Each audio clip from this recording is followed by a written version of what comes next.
Le DAFLE est-il indispensable pour réussir en 2026? Bienvenue dans ce podcast dans lequel on va répondre à la question d'une abonnée que je porte dans mon cœur, Angela. Merci pour ta question. Angela qui m'a permis de faire les vidéos les plus vues de la chaîne parce que voilà, c'est une abonnée qui pose des questions très intéressantes. On va lire son commentaire.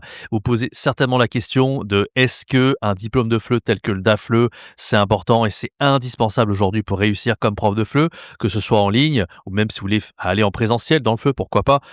Est-ce que c'est vraiment indispensable ou est-ce qu'on peut faire sans? Est-ce qu'il n'y a pas des raccourcis? Et vraiment, est-ce que c'est si important que ça aujourd'hui en 2026? On va répondre à cette question et on va lire le commentaire d'Angela sans plus attendre. Merci Jérémy, un grand merci pour tes cours qui m'ont été très utiles à mes débuts dans l'enseignement du FLE, pendant le Covid notamment. Ma question porte sur le DAFLE, je l'ai trouvé très bien, mais sa reconnaissance semble inégale face à une licence en FLE, même auprès des alliances françaises qui pourtant organisent les examens. Quels sont concrètement les débouchés concrets pour les diplômés? Donc, merci Angela pour ta question, on va y répondre tout au long de ce podcast. Et toi, l'ami qui suit ce podcast, je t'invite à bien rester jusqu'à la fin si tu te poses la question de est-ce qu'un diplôme de FLE c'est utile? Avant de commencer cette vidéo, je tenais à vous rappeler que je relance des coachings intensément en ce moment. Donc vous avez été assez nombreux, une dizaine, à réserver des séances. Donc j'ai été un petit peu malade, j'ai dû mettre tout en pause, mais je reprends intensément. Donc si toi tu tombes pour la première fois sur cette proposition de coaching, tu as 48 heures pour te décider et tu as 50% de réduction offerte seulement pendant 48 heures. Au-delà de ça, la page expire automatiquement, les portes sont fermées. Donc concrètement, tu as moitié prix pendant 48 heures, tu as un suivi WhatsApp 24 heures sur 24 et 7 jours sur 7. Et donc ce coaching va t'aider à pas mal de choses. Il va t'aider en fait à passer à débloquer ta situation. Peut-être qu'aujourd'hui, tu aimerais te lancer en ligne, avoir une vraie activité, être rémunéré à ta juste valeur pour trouver tes premiers élèves, peut-être pour te démarquer de la concurrence, pour trouver ta spécialité et pourquoi pas t'expatrier, quitter la France et habiter en Asie du Sud-Est. Il y a beaucoup de profs qui m'ont demandé de s'expatrier en Thaïlande, comment faire? Voilà, moi je suis dans le nerf de la guerre, hein. J'ai créé mon entreprise américaine, j'ai quitté la France, aujourd'hui je suis en Thaïlande, donc je peux aider énormément de professeurs avec beaucoup de problématiques. Ça peut être peut-être pour créer ton site web de FLE, pour développer une nouvelle compétence. Bref, il y a énormément de choses et tous les détails sont sur la page du coaching. Donc n'hésite pas, 48 heures pour te décider à 50% de réduction. C'est le premier lien dans la description. On y va, on commence avec le sujet du jour. Alors pourquoi avoir un diplôme de FLE aujourd'hui en 2026, ça peut être utile pour toi? Alors il y a 3 choses qui peuvent être utiles. La première chose, c'est d'avoir un bagage théorique. La deuxième chose, c'est d'enseigner en présentiel, comme l'a dit Angela. Et la troisième chose, c'est d'être plus reconnu sur certaines plateformes en ligne si tu veux enseigner et avoir des prix un peu plus élevés. Alors je vais nuancer chacune des 3 choses et je vais dire, je vais te donner mon avis, hein, si j'étais à ta place, qu'est-ce que je ferais concrètement?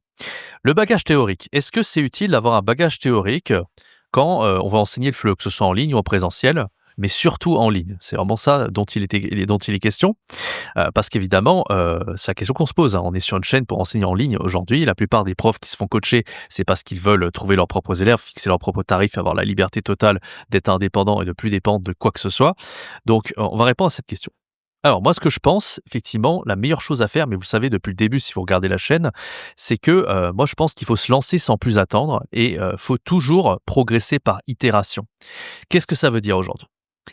Ça veut dire qu'en fait, si vous attendez, si vous formez, c'est le syndrome, ce qu'on appelle le syndrome rat de laboratoire. C'est-à-dire que vous allez vous former avec le DAFLE, peut-être que vous allez suivre des formations de Jérémy aussi, peut-être que vous allez suivre un coaching de Jérémy, peut-être que vous avez dévoré toute la chaîne YouTube de Jérémy.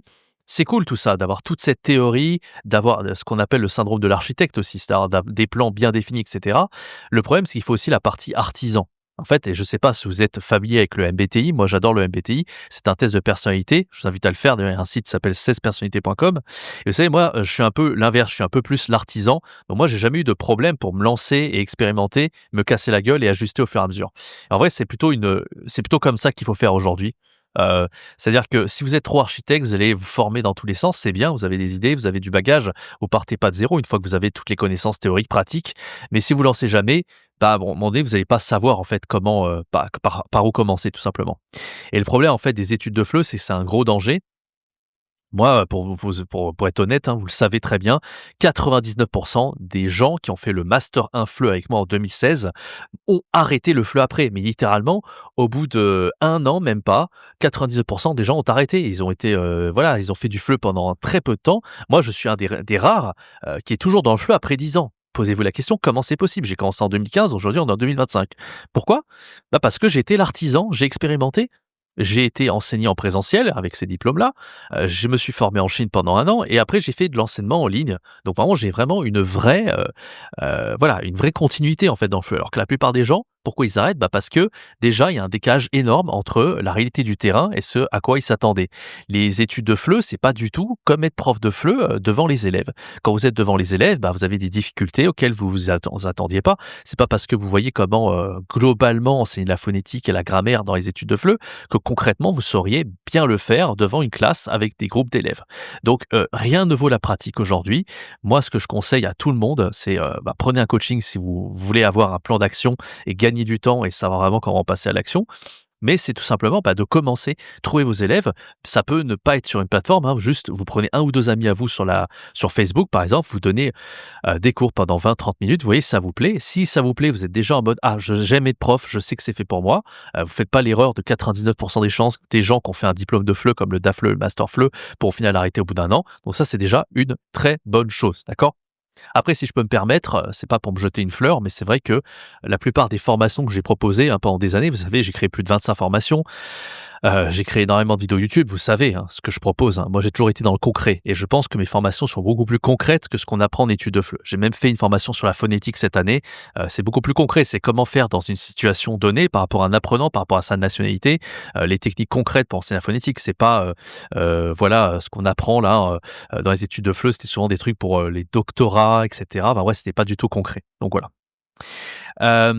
Donc à l'époque, vous saviez, on n'avait pas cette chance, hein, quand on se lançait, c'est vrai, moi en 2016, l'enseignement en ligne, personne connaissait ça, hein, et à peine quelques-uns qui allaient sur Italki et Italki n'était pas du tout connu et c'est vrai que c'était bien dommage parce qu'il y a beaucoup de gens qui auraient mieux fait finalement de se lancer directement en ligne pour voir si c'était fait pour eux, avant de se lancer dans les études de FLE et ça, c'est bien dommage. Aujourd'hui, on a une chance inouïe, c'est qu'on peut directement tester l'enseignement en ligne, pardon, comme je vous l'ai dit juste à l'instant, pour voir si ça nous plaît et on peut gagner des mois, voire des années là-dessus. Alors qu'avant, bah, on se disait, c'est un peu la roulette russe. C'est ça le problème du système français. Imaginez, vous faites des études de médecine pendant 10 ans et une fois que vous avez le diplôme au bout de 10 ans, vous vous rendez compte que c'est pas du tout un truc, vous voulez pas du tout être médecin. Et bah, bravo, vous avez perdu 10 ans de votre vie et franchement, les années sont précieuses dans la vie. Donc moi, c'est vraiment ce décalage entre le côté architecte et artisan que je trouve vraiment problématique. Essayez d'être équilibré entre les 2, passez à l'action, soyez vraiment artisan d'abord et n'oublie pas aussi côté architecte. Mais je trouve que la plupart des gens dans mon audience que j'ai accompagné en coaching récemment, ils sont bloqués dans le côté, architecte et ont vraiment du mal à, équilibrer, architecte, tout ce que j'ai appris, laboratoire, je regarde toutes les vidéos de Jérémy, je fais toutes les formations, je fais, le DAFLE, je fais tout. Mais pourtant, bah, concrètement, je suis toujours, bah, j'arrête le FLE au bout d'un moment parce que je me rends compte que putain, j'ai pas assez expérimenté, je me suis pas assez pris dans la gueule. Vous savez, moi, si j'avais pas fait les 1 an de Chine où je m'en suis pris dans la gueule, j'aurais pas autant appris, j'aurais pas proposé autant de formations, autant de contenu dans le FLE. Ça m'a énormément servi. Mais voilà, tout simplement. Donc il faut se remettre en question pendant le process et jamais avant. Ensuite, donc la deuxième partie de la question d'Angela, c'est de faire du présentiel. Alors le présentiel, évidemment, moi j'en ai fait. Je dis pas qu'aujourd'hui faire du présentiel, c'est complètement inutile. Ça peut être extrêmement formateur, mais c'est vrai que le DAFLE est peut-être un peu léger pour du présentiel. Moi, je sais que la plupart des gens qui veulent avoir toutes les portes ouvertes pour faire du présentiel, ils ont plutôt un master de FLE, et déjà un master 1, c'est déjà assez solide, vous savez, hein. C'est déjà pas mal. Moi, avec un master 1, par exemple, j'ai pu faire 1 an en Chine. La plupart des trucs qu'on trouve sur FLE.fr avec un master 1, ça suffit, largement. En fait, il faut voir le diplôme comme un sésame, hein. Faut pas voir ça comme une formation à proprement parler. Moi, aujourd'hui, je vois plutôt le diplôme, le DAFLE, par exemple, comme, le saint sésame qui va vous permettre, d'arriver, dans, des alliances françaises ou des instituts français et cetera. Mais il faut pas le voir comme un truc où waouh, je vais tout apprendre et cetera. Donc tout dépend de votre objectif. C'est pour ça que je vous invite à prendre un coaching. Est-ce que votre objectif, c'est de vous lancer en ligne, d'augmenter vos prix, d'avoir, cette idée long terme de rester dans le FLE d'ici 10, 15, 20 ans et toute votre vie est vraiment d'adorer ce métier, de faire des cours qui vous plaît, qui vous passionnent, qui passionnent les élèves, et de bon, voilà et de créer tout un business par rapport à ça? Ou est-ce que votre but c'est juste, d'avoir la planque, d'être salarié dans un pays, de rester toute votre vie dans un pays? Comme moi j'étais en Chine, j'aurais pu rester 10 ans. Vous savez, la plupart des gens qui étaient avec moi, ils y sont encore enfin j'étais là-bas en 2019, ça fait 6 ans, ils sont encore là-bas. Bon bah, c'est leur choix, ils veulent rester toute leur vie en Chine à être payés, 1 400 bahts, 14 000 bahts par exemple, ça fait 1 400 € toute leur vie. Bon voilà, c'est bien, tant mieux pour eux. Je veux dire, tout dépend de votre objectif. Si vous voulez du présentiel, avec la planque, OK, très bien. Mais si vous voulez, développer votre business, c'est pas forcément le truc. Donc si vous voulez un diplôme juste pour avoir le sésame, ça peut être une idée, mais si vous voulez pour apprendre toutes les connaissances, honnêtement, vous avez largement de quoi faire avec mes vidéos déjà sur YouTube. Les formations sont vraiment, vous faites passer d'un point A à un point B et le coaching, ça pour débloquer votre situation à l'heure actuelle. Donc, comme je l'ai dit, aujourd'hui, vous avez une chance énorme avec, vous pouvez vraiment vous lancer dès le départ et trouver des élèves très rapidement, en fait, aujourd'hui. Avec Preply, n'importe qui peut être pris. Moi, j'ai des amis qui ont été pris, ils n'ont jamais fait du FLE de leur vie et directement, ils sont pris sur la plateforme. Et contrairement à ce qu'on croit, le diplôme ne donne pas un avantage concurrentiel quand vous lancez en ligne. Mais alors pas du tout. Pas du tout, en fait, ça sert à rien. La seule chose que le diplôme vous apporte, c'est pas le sésame pour le coup, parce que le sésame, c'est que pour le présentiel, mais c'est juste les connaissances que vous auriez apprises et l'expérience que vous avez eue grâce au diplôme. Donc si vous avez jamais enseigné en présentiel et que vous avez un diplôme, en ligne, ça sert strictement à rien.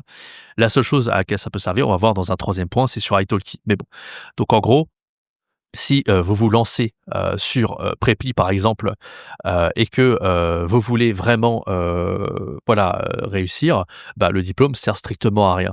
Le diplôme en fait, il sert tout simplement à postuler sur des offres d'emploi sur FLE.fr.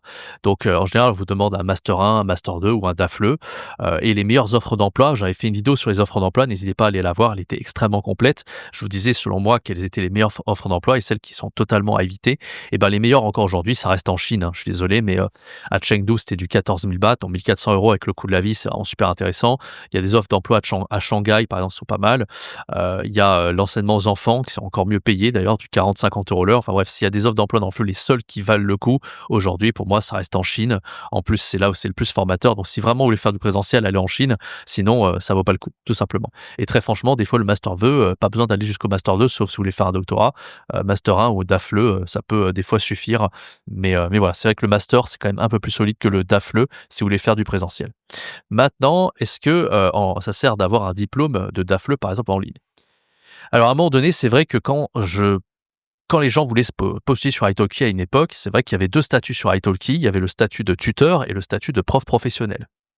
C'est-à-dire que si vous aviez un DAFLE, vous pouvez devenir prof professionnel sur italki et c'était quand même pas mal parce qu'on était mieux payé en prof professionnel, et on pouvait mettre des tarifs un peu plus hauts que si vous étiez, prof, tuteur.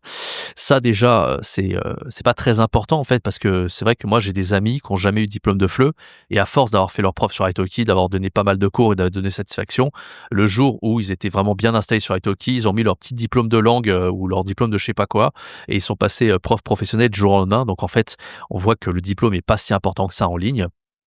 Et franchement, ce qui fait la différence quand vous lancez en ligne, encore une fois, c'est pas du tout le diplôme, c'est votre marketing et votre positionnement. Ça, c'est la chose sur laquelle vous ne pouvez pas vous passer de ça si vous faites de l'enseignement en ligne et c'est justement ça, parce que c'est du cas par cas, en fait.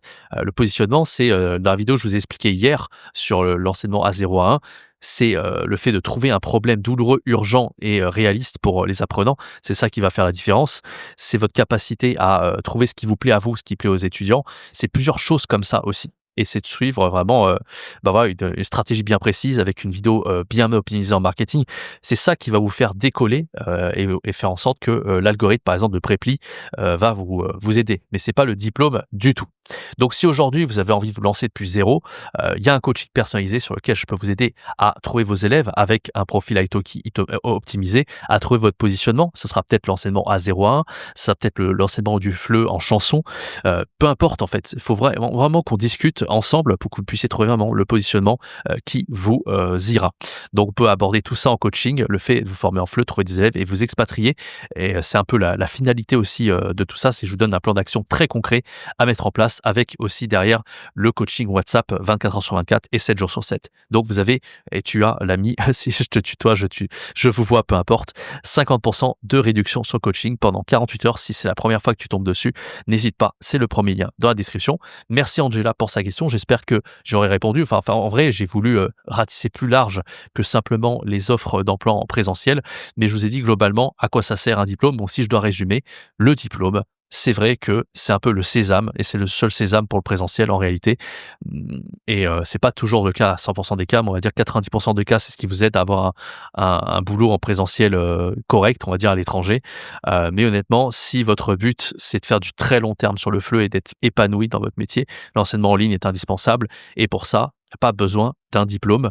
Vous pouvez largement, passer à l'action très rapidement et vous former sur le tas. Et c'est vraiment ce que je vous recommande de faire aujourd'hui en 2026. Si vous voulez débloquer votre situation, vous avez le coaching, et si vous voulez, des points plus précis, évidemment, bien sûr, vous avez mes vidéos YouTube pour le gratuit et pour les formations pour aller d'un point A à un point B. J'espère que ce petit podcast aura débloqué votre situation et je vous donne, très bientôt rendez-vous pour un prochain podcast. C'était Jérémy. Ciao, bye bye.